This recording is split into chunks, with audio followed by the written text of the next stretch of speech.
This is just a sample of the audiobook. To get the complete audiobook, access the link posted in the first comment. Introduction. The Dangers of Democracy. NATO Command Post Exercise 5.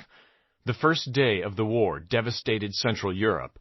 The Soviet Union detonated 800 atomic bombs, while bombers of the United States Strategic Air Command dropped 1,500.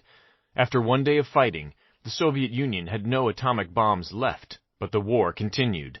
Forces of the North Atlantic Treaty Organization, NATO, clashed with troops of the Red Army and their Warsaw Pact allies. The American bombers continued to pummel Central Europe, then Eastern Europe, then the Soviet Union itself.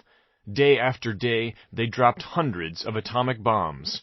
At the end of the week, the SAC bombers flew into shattered Moscow. The war was won. The week-long simulated war played out in 1955 at the Supreme Headquarters Allied Powers Europe. Shape, the seat of NATO's military command.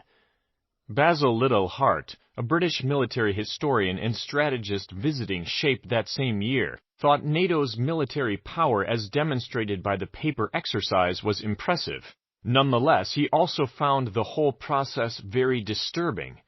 For by the end of the war, the great cities of the West, with their cathedrals, their parliaments, their museums, let alone their bakeries, their markets, their plumbing and wiring, were destroyed. Victory, he wrote, had lost its point. Liddell-Hart was not alone in describing the strategy of the Atlantic Pact as akin to a suicide pact.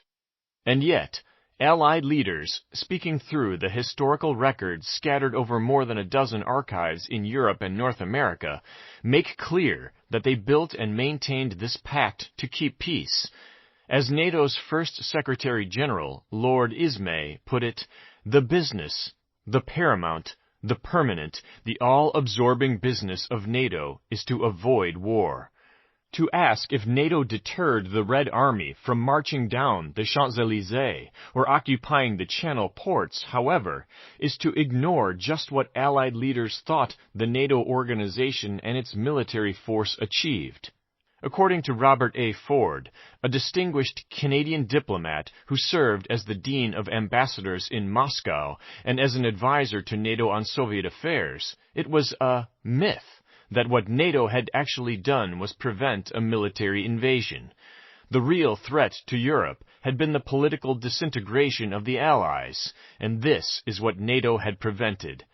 Ford's analysis was not unique. It was shared widely in the alliance from the 1940s through to the early 1990s. Even the State Department's champions of an Atlantic Pact, men like Theodore Achilles, recalled, I don't think there has ever been any serious danger of an all-out Soviet-armed attack west of the East German-West German frontier. The danger has been, and still is, that the Russians can resort to subversion and political blackmail backed by the threat of force. The great fear of NATO's leaders throughout the Cold War and beyond was not that the Soviet Union or Russia would launch an invasion of Europe. Instead, they feared that Moscow might threaten, even imply, the use of force. The very hint of war might drive citizens in Europe to press their leaders to concede to the Kremlin's demands, rather than risk another cataclysm on the continent.